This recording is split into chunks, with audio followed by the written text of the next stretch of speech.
let's start bragging, because we watched Bragging Rights. Was this show something to brag about? I mean, not really. No. This is Bragging Rights 2009, because there's two of them. There's also one in 2010, which has the Nexus on it, which is probably going to be worse than this one. But I know Tyrese brags about his fucking Ice Spice obsession. Oh my god, man. and Austin brags about fucking how much he listens to Fozzy.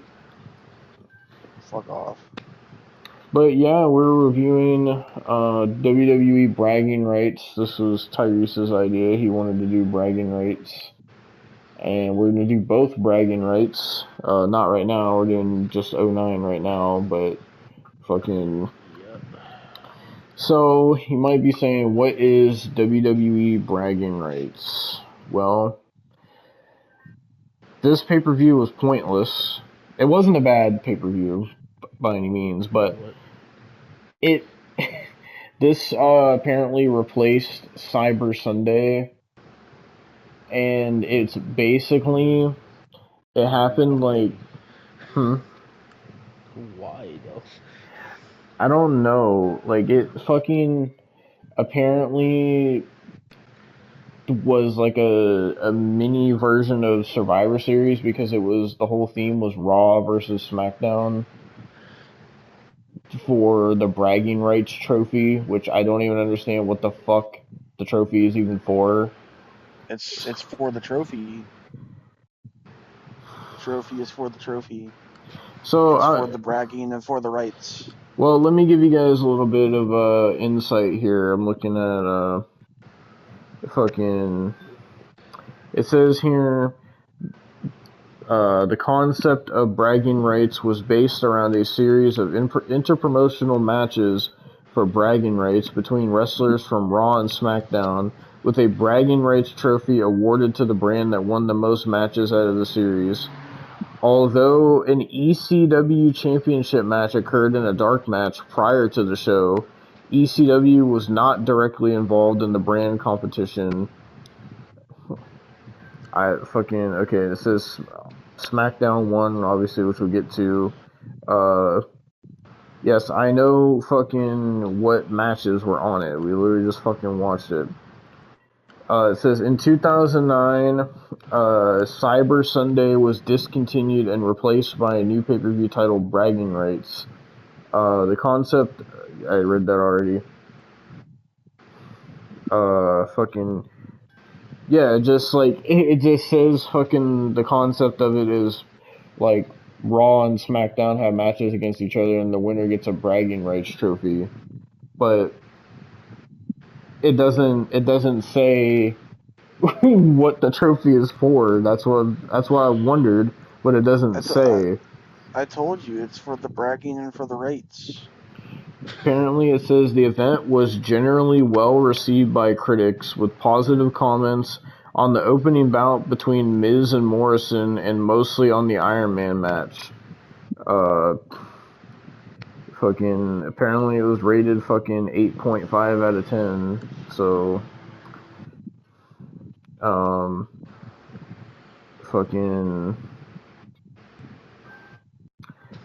okay. Well, that's really all it says about Bragging Race 2009. So it replaced Cyber Sunday, and it was like a mini Survivor Series where the fans they kind of kept a little bit of the concept of Cyber Sunday, because they did say the fans could vote on whether they thought Raw or SmackDown was going to win, but in the end it didn't matter. Like, the votes didn't really mean anything at the end of the day. But yeah, so there was two of these events, one in 2009, which we're going to review now, and one in 2010, which we'll be reviewing next. So, Bragging Rights 2009, this was shortly after I started watching wrestling, because I started watching it in September of 2009. Yeah, I started watching in 2012. So I started watching in like 06. Yeah. Oh Oh man, fucking. Don't worry, we'll get to some more of the stuff that you started watching, Tyrese. Because we'll definitely get to more 2012 stuff at some point in 2011. But I can't wait for more Barakaroonies. Fucking. Well, tonight we got Chris Jericho making out with Austin, so. Fuck off, bro. Yep.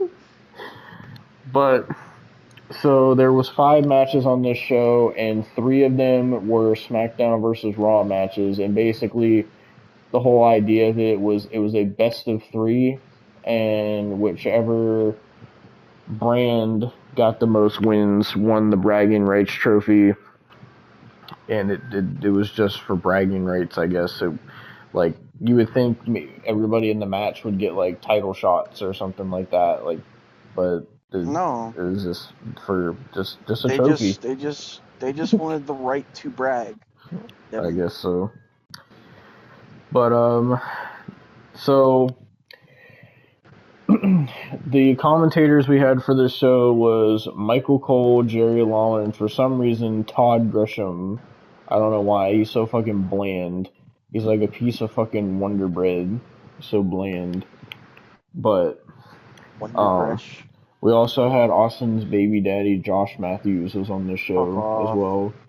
Yeah. So, but we started off bragging rights with Miz and John Morrison.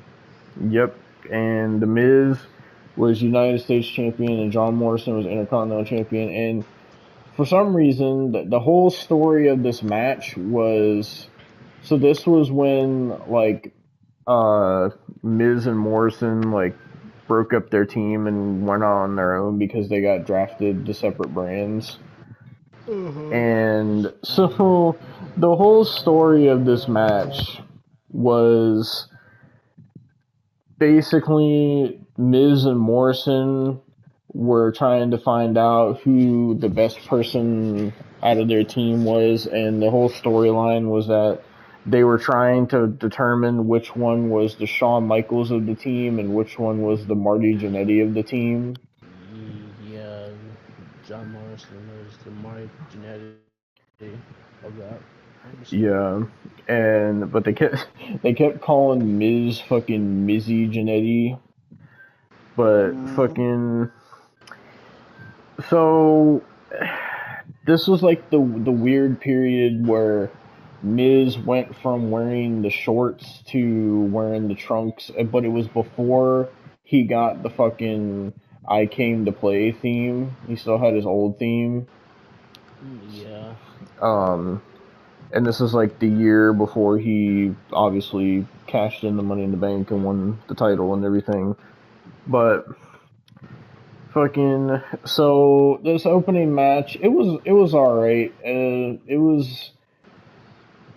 was champion versus champion. And I mean, obviously these two know each other well because they're like really good friends in real life, and also they were a team. So I think they were mostly a team on ECW, right? Like that was where they teamed the most. I think it was ECW and then into SmackDown, I believe. Yeah. And then one of them got drafted and broke up. Yeah, I think the Miz got drafted to Raw. That's why they broke up. Yeah. But so basically the whole match was just fucking everybody was saying that John Morrison was the Shawn Michaels of the team and The Miz was Marty Jannetty of the team. Quite opposite. Yeah, quite opposite. Yeah, I mean they had something promising with John Morrison, but they just never pulled the trigger on him. And then this time just passed, unfortunately. And then this man went to every fucking wrestling promotion under the sun and had a different name in every single wrestling promotion, dude. What are you talking about? That's just his cousins. Yeah, you're right. You're fucking Johnny Impact and Johnny Underground and Johnny Mundo. Yeah, they're all Johnny TV. his cousins, man. Peanut Butter and Johnny. Fucking Johnny Nitro. the gang's all here. Fucking very famous wrestling family. Don't forget. They're all twins too. Don't forget fucking Boone the Bounty Hunter. Oh yeah, that's my favorite. You got the Miz's cousins from Santa's Little Helper and fucking Christmas Bounty. Oh no, that's just the Miz. He just acts in those. Fucking acts in quotations. You know you loved fucking when the Miz was getting jiggy with it, fucking Christmas Bounty. Okay. You know you loved when fucking Chris Jericho fucking was making out with the trophy and you're pretending it was Fuck you. Fuck off. The trophy was so shiny as Austin's ball head. Yeah. Go fuck yourself. It's in my shiny head and me. I'll stop. Fuck off. But Miz versus Morrison, it was a decent match. It was, like I said, they knew each other very well, and the Miz was basically trying to prove that he wasn't the Marty Jannetty of the team, and he fucking ended up using heel tactics to win, and he beat John Morrison. And then Michael Cole was just like, oh, well, fucking tonight, I think the Miz can say that he is awesome. And I will say, the Miz was wearing a fucking mouth guard for some fucking reason. Yeah, it said awesome on it. Yeah, it was such a fucking difference from what I'm used to seeing the Miz wear. I'm just like, brother, like, what the fuck? When did you wear a mouth guard? I don't know. I wonder how long he did. Like, if this was just like a one-time thing, or if he did it for a bit. I never remembered that. Yeah, me neither. But it was a pretty good opening match. Then we got the Divas match. Well, before we got that, Tyrese, we had a couple backstage segments. So we had a backstage segment with fucking Team Raw and Team SmackDown watching the monitors, and fucking Kane just looked like he couldn't be bothered to give a fuck about any of this. But so Raw wins the first match since the Miz won, and then we get this backstage segment with fucking R-Truth, and he's talking to fucking Cody Rhodes, and Cody Rhodes is just talking about fucking, so apparently for basically the final match is a 14-man tag match, 7-on-7, and apparently for this match they had to qualify. Would you guys like to know the qualifying matches for this? Because it says it on here. Sure. So it says here, on the October 12th episode of Raw, it was announced that one half of the Unified Tag Champions, Chris Jericho, would act as the co-captain of SmackDown's team with Kane as the other captain, and Shawn Michaels and Triple H would act as co-captains for Raw's team. Later in the program, the other half of the tag team champions, The Big Show, would qualify for the latter team by defeating Chris Jericho in a match that would qualify him to be on the team. Continuing the trend of qualifying matches, on the same episode of Raw, Cody Rhodes defeated Ted DiBiase and John Cena in a triple threat. Brother. What? Jack Swagger defeated MVP, Kofi defeated Evan Bourne, and Mark Henry became the final member of Team Raw by doing... Wow, really? Really? Like, that was... Who would have even believed that would have been a challenge? Mark Henry qualified by defeating Chris Masters, bro. Like, Oh my god. nobody would believe that Chris Masters would have a chance, bro. Uh, and then the fall, oh, that's even worse. That qualifying match was on Superstars. Really? Superstars. That qualifying match was on Superstars. Why? And then on SmackDown, Kane revealed that, in fact, the SmackDown team would be co-captained by both Jericho and himself. Qualifying matches for the SmackDown team were Dolph Ziggler defeated Mike Knox and Finlay in a triple threat, but I don't know why fucking... So Crime Time defeated David Hart Smith and Tyson Kidd, the Hart Dynasty. Oh my god, I think I found out who that random ass dude is. Apparently somebody named Eric Escobar defeated Matt Hardy and Drew McIntyre defeated R-Truth. But what? I don't... Well, what? let me look up who Eric Escobar is. Hang on.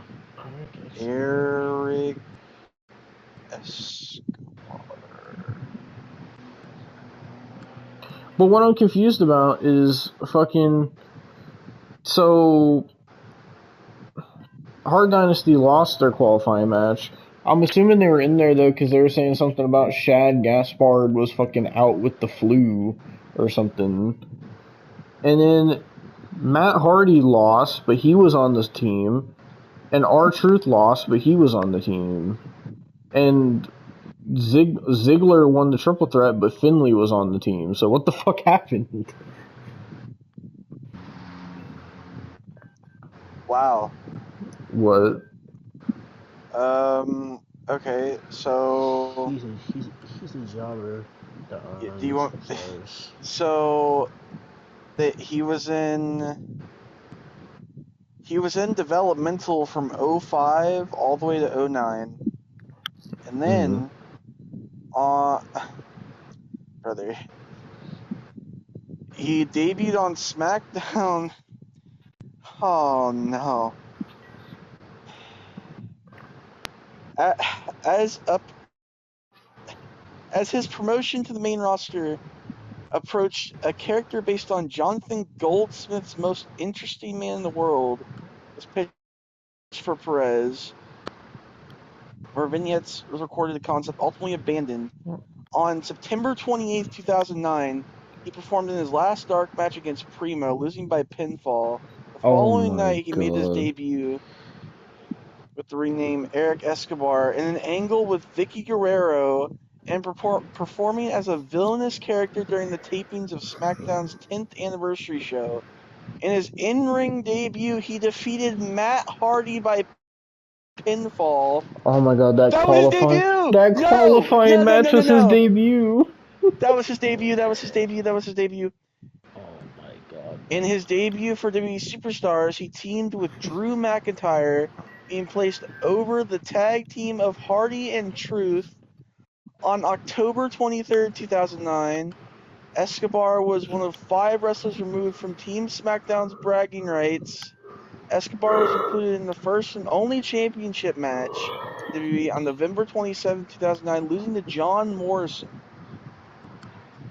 The angle with Guerrero ended in a skit that featured a spot where she yelled at him and slapped him in the face, prompting a physical confrontation between both characters, which ultimately ended with Escobar turning into a face character. During a face run, Escobar was punished by Guerrero, who put Escobar in handicap matches, oh my god, against the Hart Dynasty and Jericho. Oh. On December 18th, Escobar wrestled in his final WWE match, losing to Kane in what was another punishment for Escobar by Guerrero. On January 17th, 2010, Perez was released from WWE. So you're telling he lasted from September 28th, 2009 to December 18th as an on-screen personality, and then got released a month that's later. that's like fucking 3-4 months. That might be the Not most pitiful even. career so far. What the He was on the fuck? independent circuit. Wrestles for World Wrestling League. Apparently, he was in AAA as well.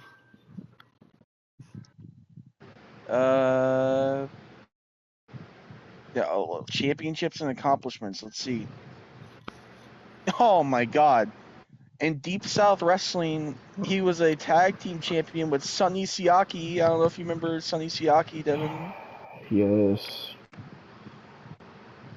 He was a Florida Championship Wrestling heavyweight champion.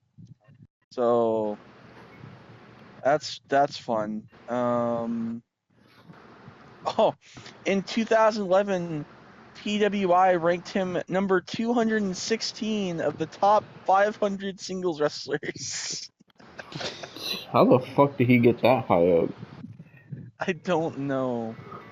Oh, in WWC World Wrestling Council, he was tag team champion with Rico.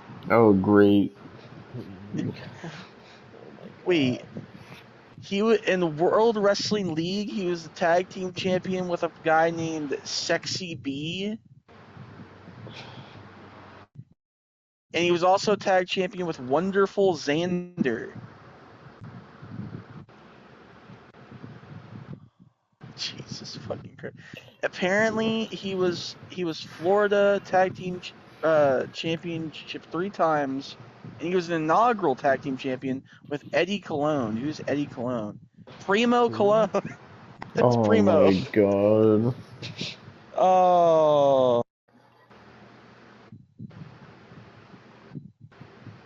Jesus Christ. But yeah, that was Eric Escobar. Wait. Apparently, bro, nah. Apparently in WWC, he performed under a mask as a character known as the Alien. Why? What the fuck, man? Oh no. That's Eric Escobar though. Talk about a So, fucking failure.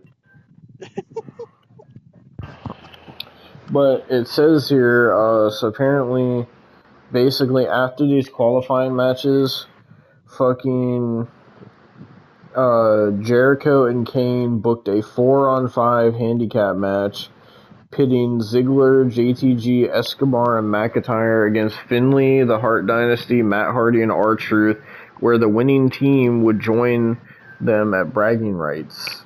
So that's how fucking they all got on there.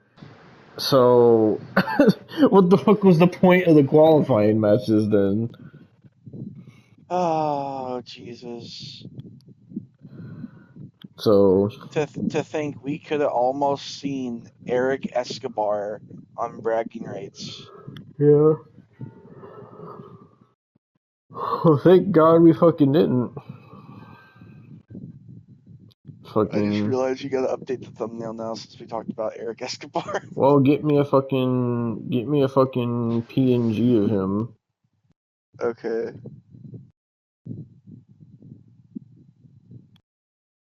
Eric Escobar PNG. Bro, he has one PNG. He has one PNG. Oh my god. Oh my Jesus Brother, that's Christ. dirty. That's dirty. Fucking the website that I got this PNG from is called Future Endeavored. You can't do that. That's fucked up. You can't Oh do my that. god, that's fucked up. Oh my god.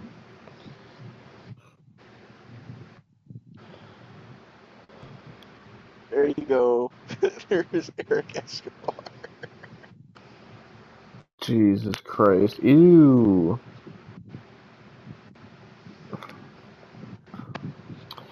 But, so we got this backstage segment with Cody Rhodes and R-Truth, and Cody Rhodes is just talking about Like, he was just like, oh, R-Truth, well, I won my qualifying match and you lost yours, right?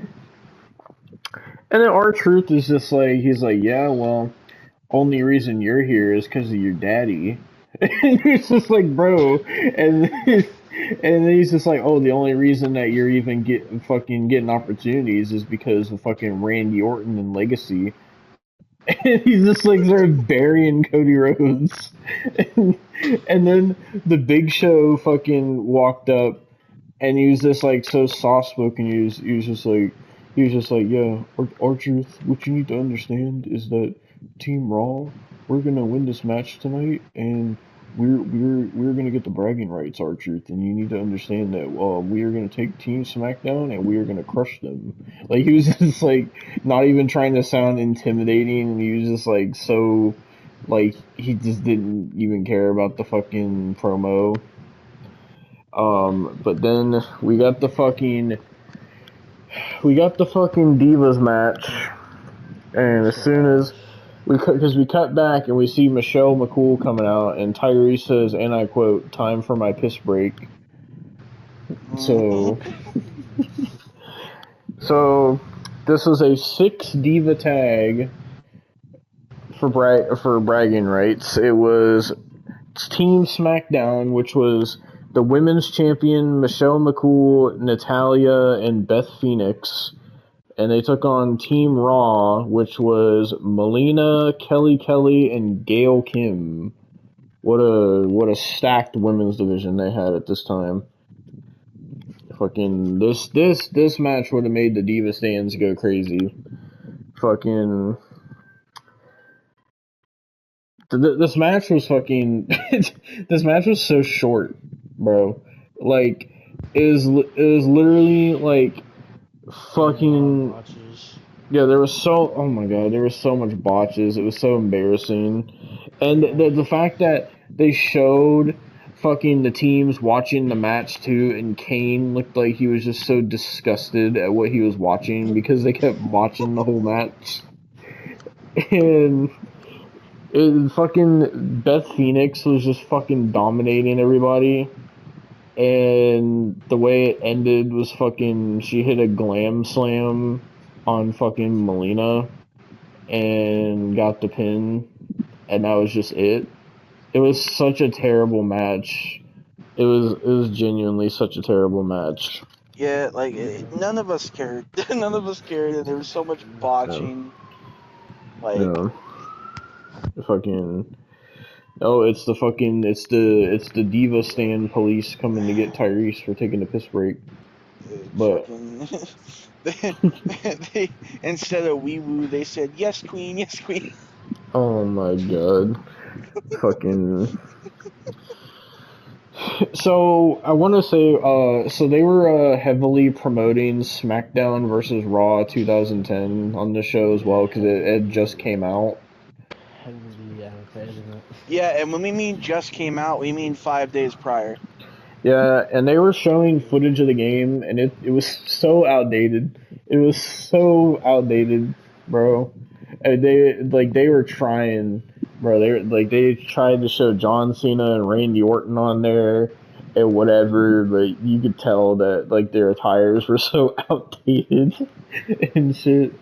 And then they had this commercial for like the Creator Wrestler thing as well.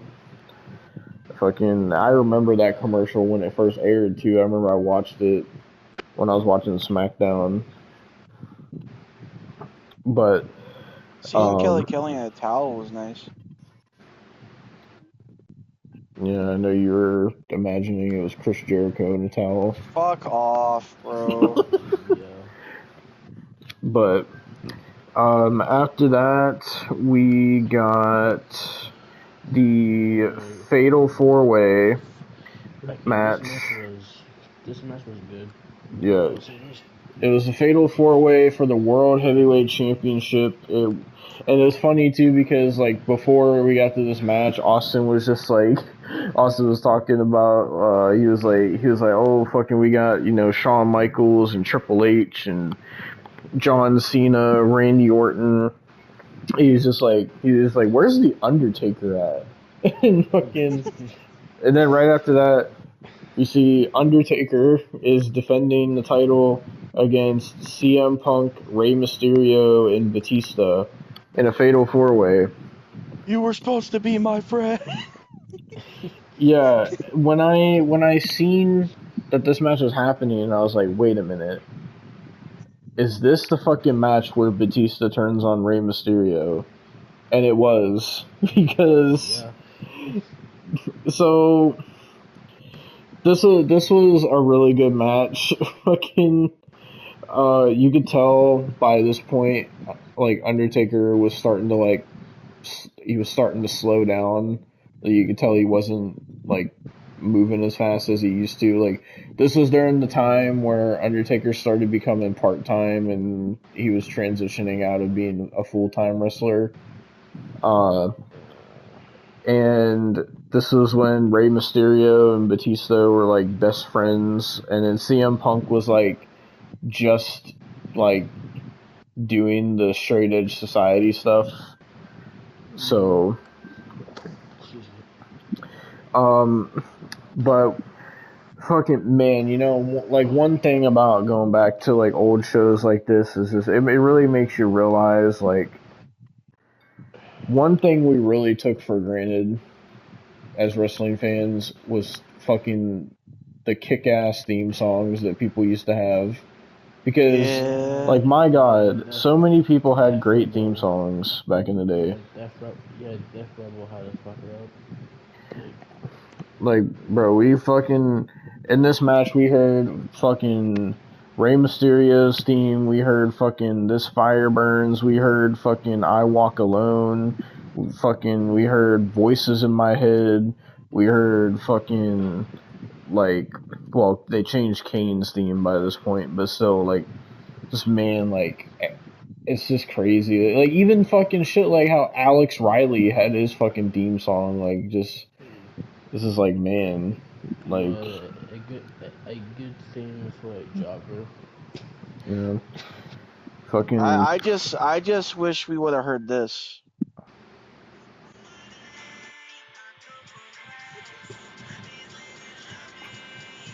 Well, I mean, it was 2009, so he was still in Legacy. I know. So you had to wait till like 2012 to hear that. Man could hope. Austin said, "Can't let nobody spoil my dream." He said, "Chris Jericho is sexy and I'll let him do anything." No. Suck him off until he comes. Oh my god. Do you think Austin and Chris Jericho, like, came on the bragging rights trophy like how Paige came on the NXT Women's title? Brother. Maybe they just, like, filled up the trophy with cum. Jesus Christ. But go ahead if you want to talk about your fucking cum jar with Jericho. Go ahead. No, fuck you, bro. I was just gonna say there was a lot of fucking cum. No, motherfucker. Oh yeah, I was just gonna say there was a lot of good themes, but there was also a lot of fucking bad themes around that time. You fucking. So you there's ever heard like good Jesse sex and bad sex. Awesome. Talking about theme songs, you fucking asshole. Well, I mean, if you fucking play music while you fuck Jericho, that's your thing. Go fuck yourself, dude.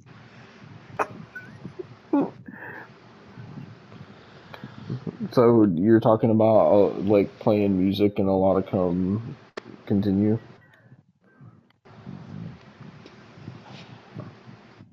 Awesome. Fuck you, bro. Well, fuck you. Fuck you, bro. Fucking. Fuck you then, fucking cum slut. Anyway, fucking. Fucking. This fatal 4-way, it was pretty good. Fucking For some reason, Undertaker just kept trying to choke slam everybody the whole match. Like, he just was not trying to do the tombstone at all, bro. Like, he was choke slamming everybody. He did the last ride, but he, like, would not fucking do the tombstone. And there's one part where fucking, Batista did the spine buster on CM Punk. And fucking Tyrese was like, Batista bomb. yeah, he got so hyped. He was like, "Oh, Batista bomb," and then like me and Austin didn't say anything, and Tyrese was like, "I mean, spine buster," and then we started laughing. Fucking, and then at one point, Batista tried to go for the pin, and Ray fucking broke it up or whatever. And Batista got mad, and he was like, "What the heck, Ray?" And he was like, "You're supposed to be my friend." And fucking, this is so dumb. And then, God damn it, fucking, so at one point, His friend would quote that now. Fucking, you're supposed to be my friend.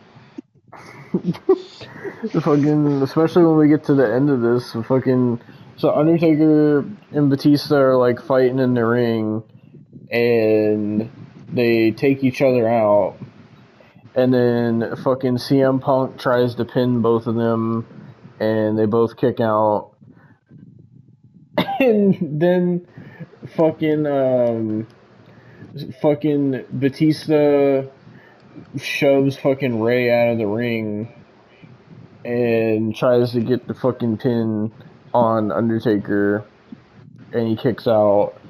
Fucking,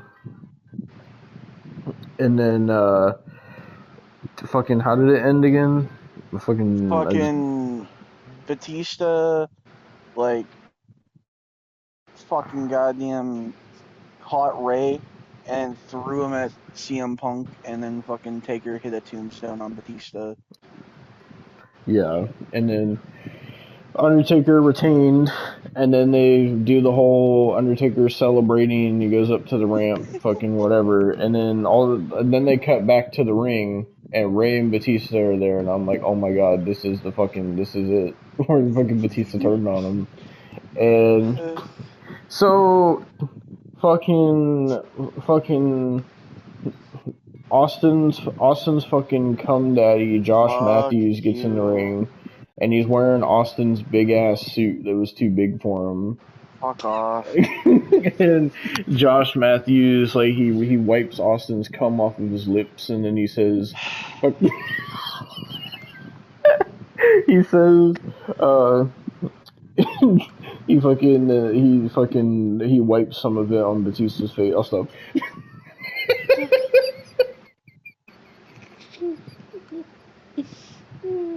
He said this is a gift from Austin. I'll stop.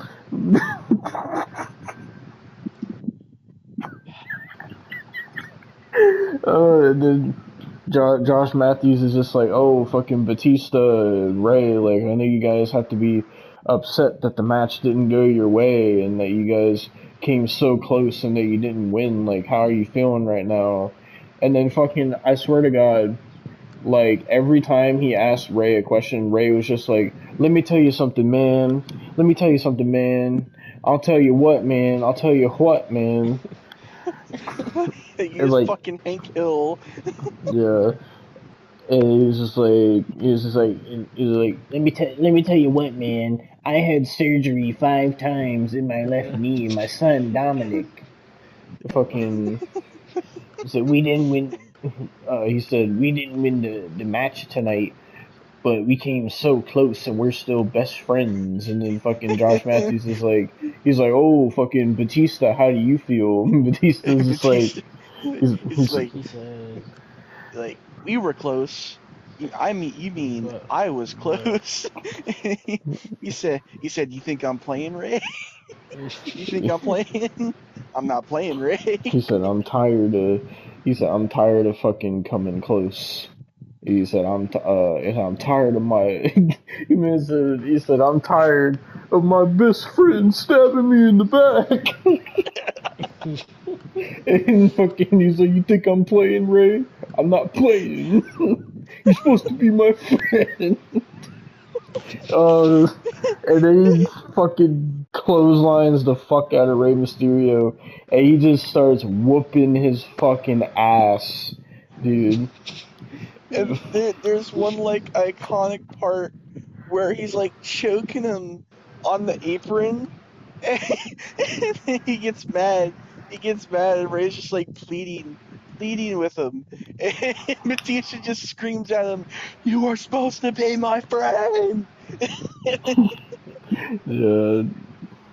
He throws Ray into the barricade, and then Batista starts walking away, and then he turns around and he like screams, and he runs at Ray and just hits a fucking kick to the head. And then Batista just fucking walks away, and they're like, "Oh, we need to get some help out here for Rey Mysterio." Fucking. So you think I'm playing? I ain't playing. Fucking. And then we get this backstage segment. Oh wait, no, fucking, it's after this next match. Never mind. But we do get one with Triple H and Team Raw, and their fucking Team Raw is upset because Team SmackDown has a point, and Triple H is trying to give this rah speech, and then fucking Jack Swagger sits there, and he's just like, "Oh, Triple H, do we need this rah speech?" His fucking lisp. And fucking, he's like, I'm Jack Swagger, the all-American American. That's what he sounds like, bro. So as long as we got me on the team, we're definitely gonna win. That's all we need is Jack Swagger.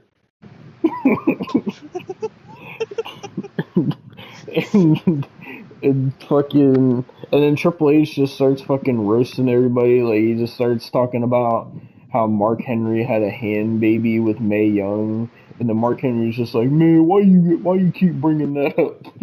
And then he's like, "Oh, I even exposed Kofi Kingston for being a fake Jamaican," and Kofi was just like, "Oh, I wasn't faking it. I was just trying to show honor to the fucking Jamaican people or whatever." He was Jafaking. Fucking. And they basically are just like, "Oh, we have to win this one." Like, it was so pointless though, because the match isn't for anything. It's for a stupid trophy, but they're talking like, "Oh, we have to win this match." About the rights. It's for the right to brag. Devon, it's not just a trophy. Yeah, the Miranda rights. Oh my god. Miranda rights. Fucking, so we get this fucking 14-man Raw versus SmackDown bragging rights match. This is for the trophy and the bragging rights, because they're tied 1-1.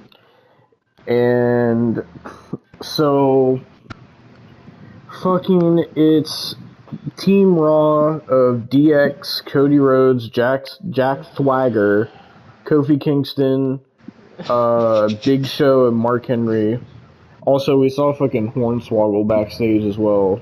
But and they took on Team SmackDown, which was co-captains Kane and fucking Austin's husband Chris Jericho. And they had the Hart Dynasty, Finley, Matt Hardy, Art, and R-Truth. So it starts off with R-Truth and Cody Rhodes. Well, actually, I want to say this, right? So DX gets a whole ass entrance, right? And fucking, so we're thinking everybody's gonna get an entrance. And then fucking, we just hear the Monday Night Raw theme song, and everybody else just, like, Big Show, Mark Henry, Jack Swagger, Kofi, and Cody Rhodes just all come out fucking to the Raw theme song. it just looks so generic, bro. Fucking uh fucking like literally DX gets a whole entrance and they're like, okay, who's coming out next? And all you hear is fucking whoa, never give in. Whoa, never give up. And it's just like, why? So then fucking Chris Jericho gets an entrance, and then Kane gets an entrance because they're the co-captains. Fucking, and then fucking we're like, okay, are they gonna get an entrance? And all we hear is fucking, so you think you're feeling brave tonight? And fucking the SmackDown team plays, and everybody just walks out, and it's so generic, bro. But the match starts off with fucking R-Truth and Cody Rhodes, and fucking so fucking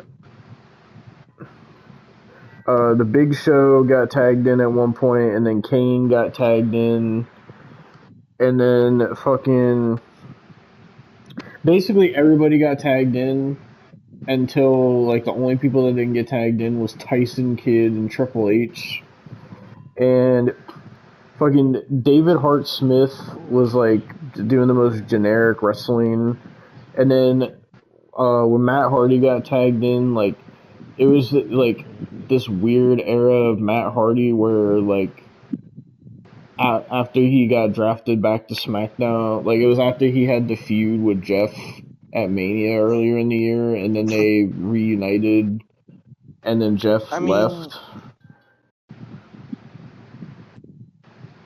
To be fair, what, Mr. Cum Guzzler? Fuck off. It is coming down to a point like. Oh, it's coming down. Okay. He just lost. No, he just lost to fucking Eric Escobar, bro. Yeah. So, I mean. Yeah. This was in like the weird stage of like Jeff left, so Matt was just on his own, but they just really had nothing for him to do. So he was just kind of doing whatever during this time. And then he eventually left and went to TNA, and we got Matt Hardy with dreadlocks, which was interesting, to say the least. Nasty. Yeah. And then fucking, excuse me, fucking, at one point, fucking Triple H got tagged in, and he was hitting spine busters on everybody. He started piling people up with spine busters, and then Kane chokeslammed the fuck out of him. And then fucking Jack Swagger did like fucking nothing in this match. Like he was so useless. Nope. And it got to a point where we couldn't even see Kofi Kingston because literally it was fucking Triple H, fucking Mark Henry, and Big Show on the apron, and in between all of them was Kofi, and we couldn't even see him because they were so fucking big, bro. And, you know, of course, fucking Finley gets tagged in at one point, and then Austin tells us that at this point, Finley was already in his fucking 50s, bro. Yeah, he was 51, bro. Why was he here? Why?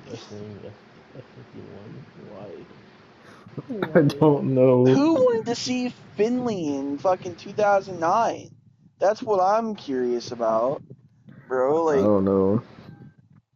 He didn't even have Hornswoggle with him. No. And you know what that just makes me think of, Devon? What? 3 years prior, in 2006, he was getting world title shots at 48, bro. Yeah. Why? Why, bro? What was Vince's deal with Finley? I don't know. I mean, he wasn't there much longer after this, so. I know, but it's just why?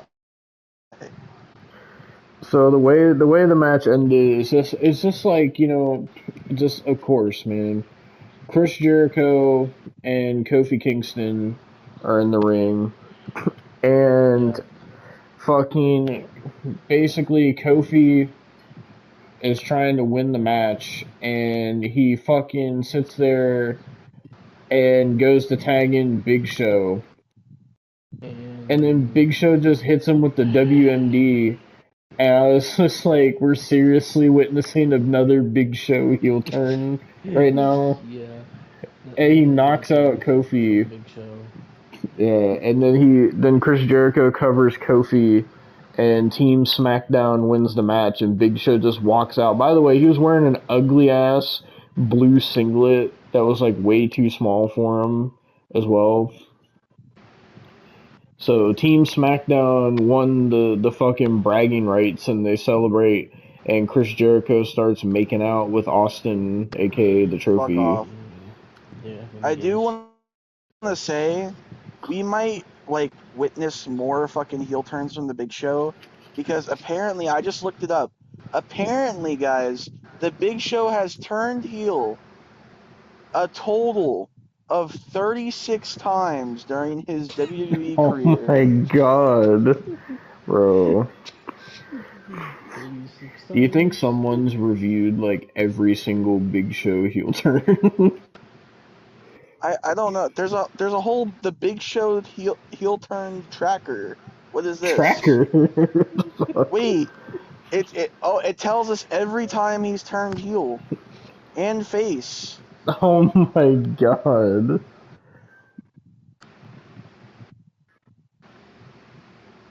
Wait.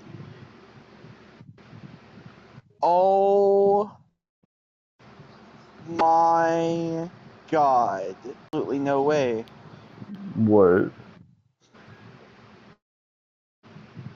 Apparently, a week prior, he beats Jericho to earn a spot on Team Raw, turning him face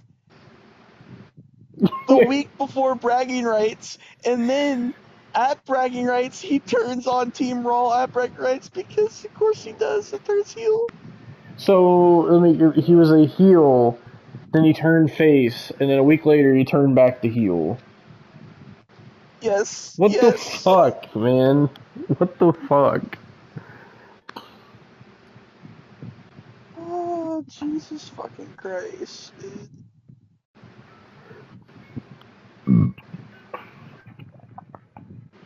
Like, that is a ridiculous amount of times to turn heel and turn face. Like, Jesus Christ, man.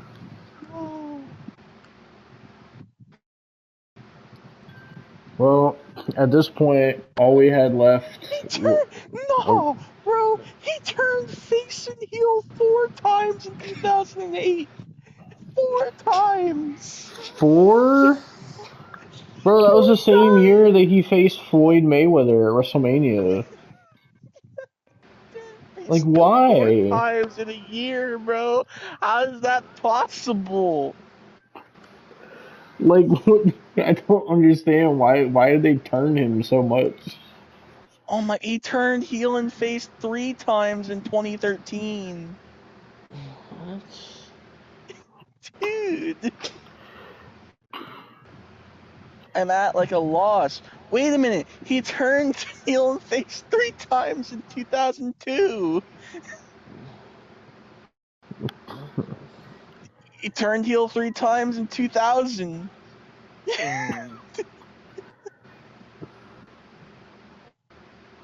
Bro, can we do like a video or like whatever where we just like go over like every single Big Show turn? We could rank them. Oh my god. Oh, there's a fucking Austin Artist review for you. Oh my god. Ranking every Big Show turn.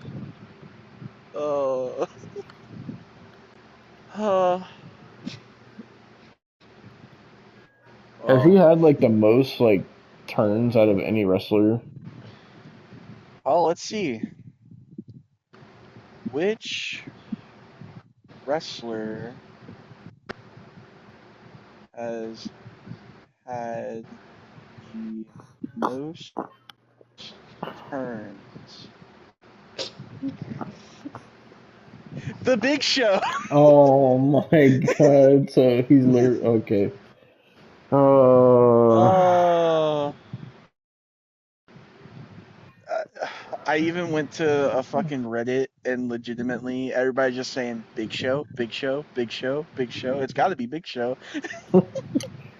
Bro.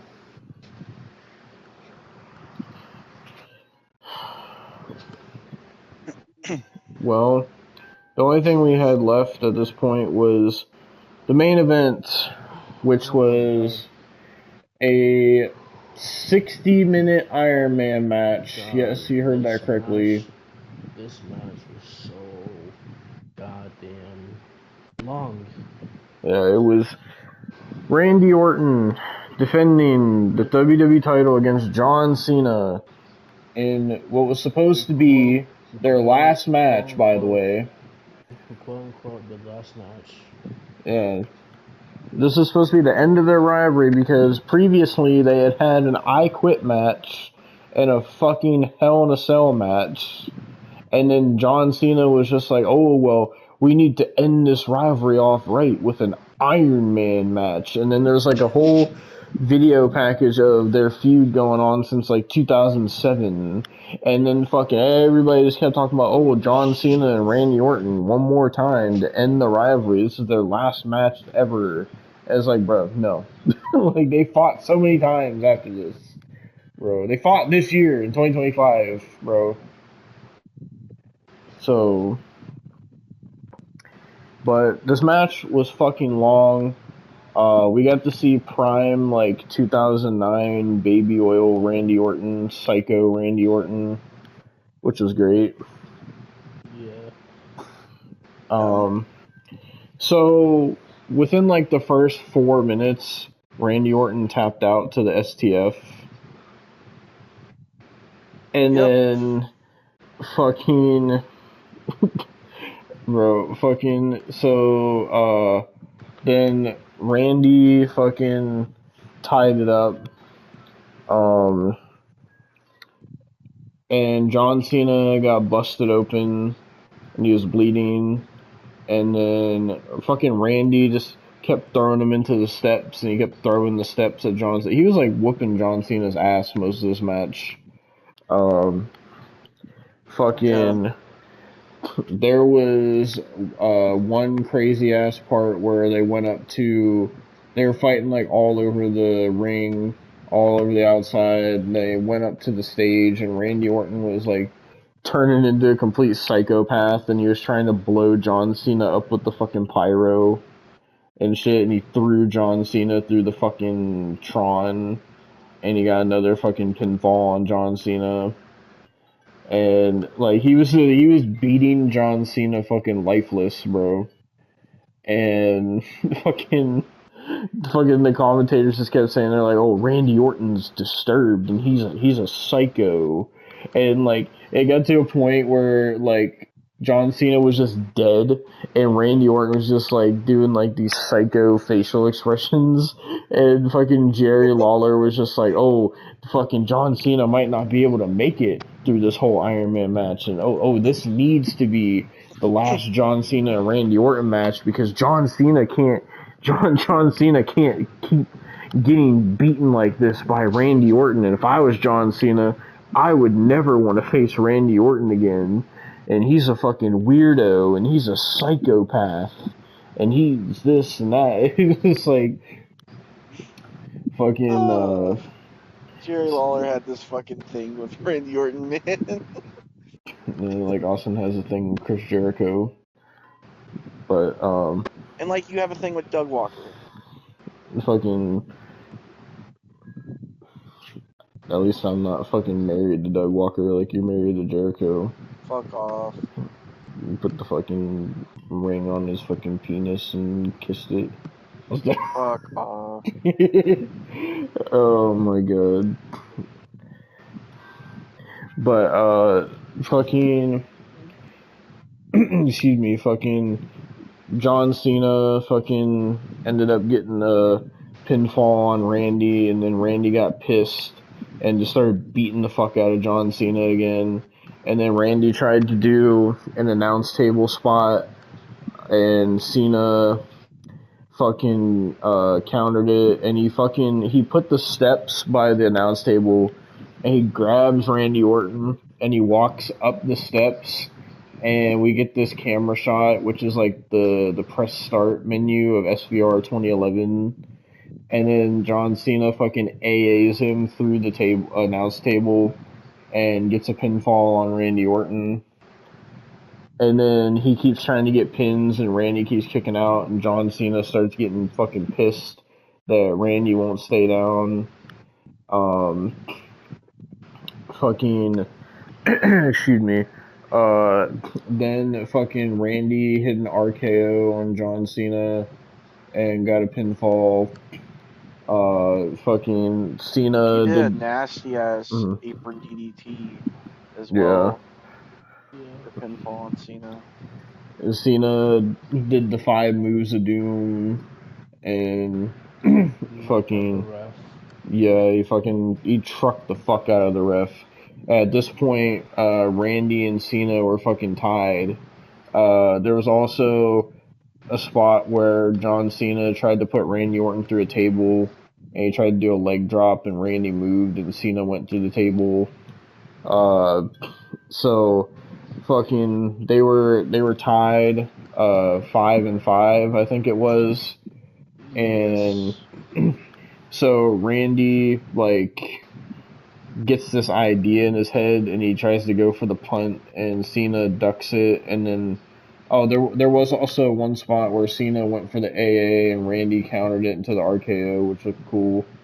And then he went for the punt, Cena ducks it, and then grabs Randy fucking and puts him in the STF, and he fucking wrenches that shit, bro. And he has Randy in it for like a whole like 40 fucking seconds, and he's just wrenching it, bro. And it gets to like there's like fucking 5 seconds left, and Randy taps out at the last second, and John Cena wins the Iron Man match, and he wins the WWE Championship.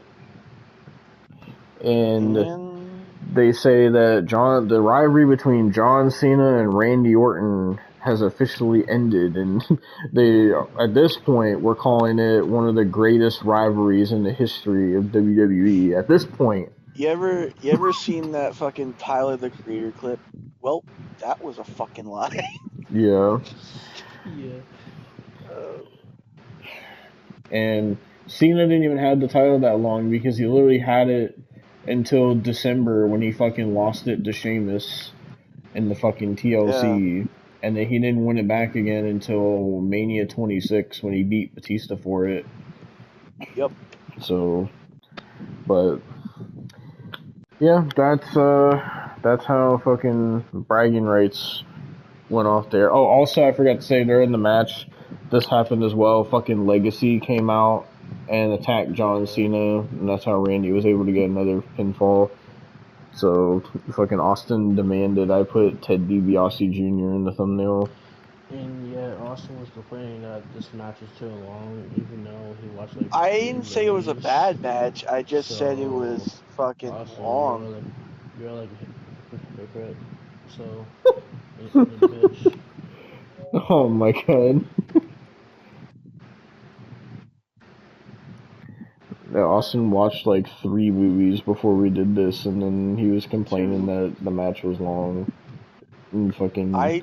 Yeah, fucking. Oh, also, every time they got a pin, they had like a 30-second break period, and Austin was just like getting more pissed because it made the match longer. But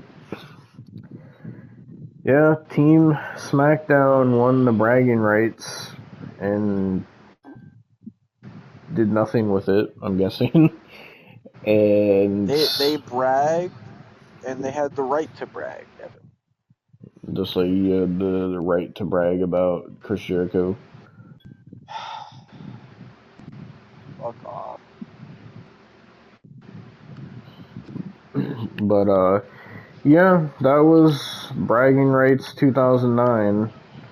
Overall, it was a lot better than Capital Punishment, I'll tell you that. because God, capital punishment was so bad. Yeah.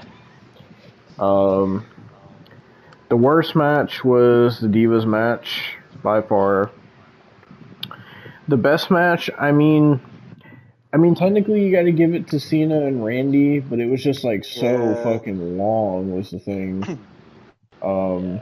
Well, I guess the only competition it really had, like, the only competition it had was the 4-way and Miz and Morrison, because, I mean, the tag match was okay, but it wasn't, like, Well, great. I thought you said Jericho getting the pin and winning, like, sealed Fuck it as, like, your favorite off match. with that shit, dog. Fuck off. That's what you said.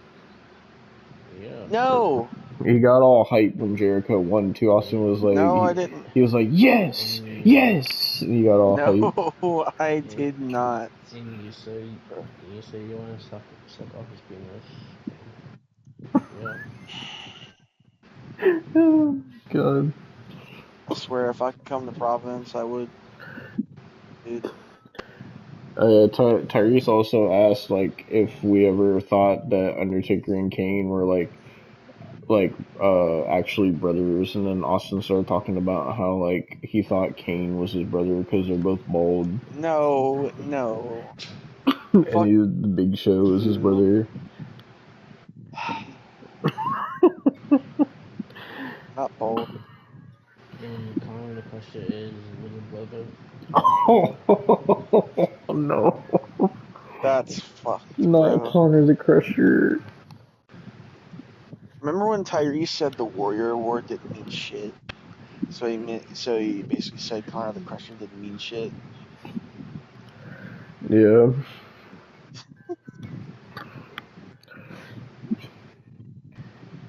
You remember when Austin said that Tatum Paxley was trash and she's never gonna be shit? Never ever said that. So go fuck yourself. Yeah. Oh, there was also a part of this where Austin got pissed because they were like interviewing fans outside of the building like earlier in the day, and they were asking him like, "Oh, who's gonna win, Team Raw or Team SmackDown?" And this one dude fucking was just like, "Oh, Team SmackDown's gonna win because Chris Jericho's the captain." And he said, "Chris Jericho, he's a legend. Chris Jericho's he's the man." It was just Austin in disguise. Fuck off. But so that was Bragging Rights 09. They had one more Bragging Rights, which happened in 2010, which we're gonna get to next. Yep. I'm enjoying it. I am as well, because in the logo it has the fucking Nexus N, and I'm concerned that we might have to see fucking Michael Tarver. So Fucking. I don't know. I feel like 2010 is gonna be more cursed, not just because of the Nexus. I feel like there's gonna be even more cursed shit. hopefully Chris Jericho's on it again. Fuck you, dude. Hopefully Josh Matthews is in it again. Yeah, fucking Austin and Chris Jericho and Josh Matthews and Ted DiBiase Jr. and Hornswoggle and fucking Eric Escobar. Fucking we're all having a big orgy in the back. Do you guys think? No. Do you guys think Big Show is gonna turn face or heel again in the second Bragging Rights? Who knows? I don't know who's turned more, Big Show turning face or heel, or Austin turning tricks for Jericho and Goldberg. Fuck off, bro.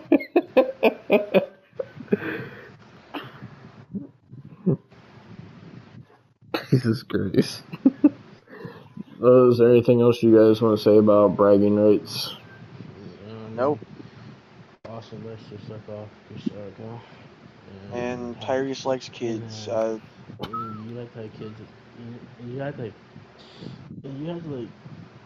kids You with them. keep stuttering. So I'm not. fucking.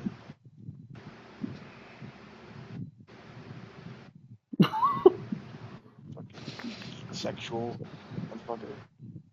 At least I'm not married to Chris Jericho, so fuck you, bitch. Not, you fucking asshole. You legit put a ring on him, so fuck you.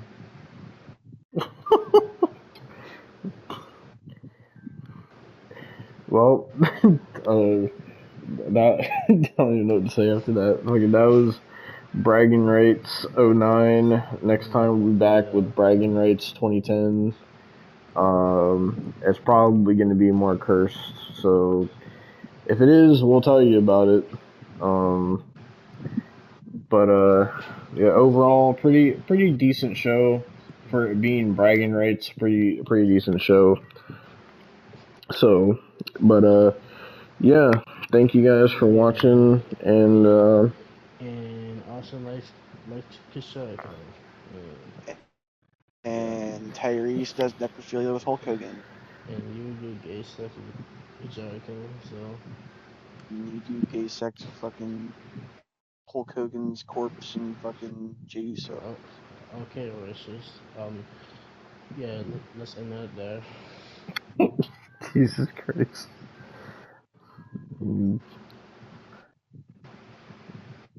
Austin squirts on kids.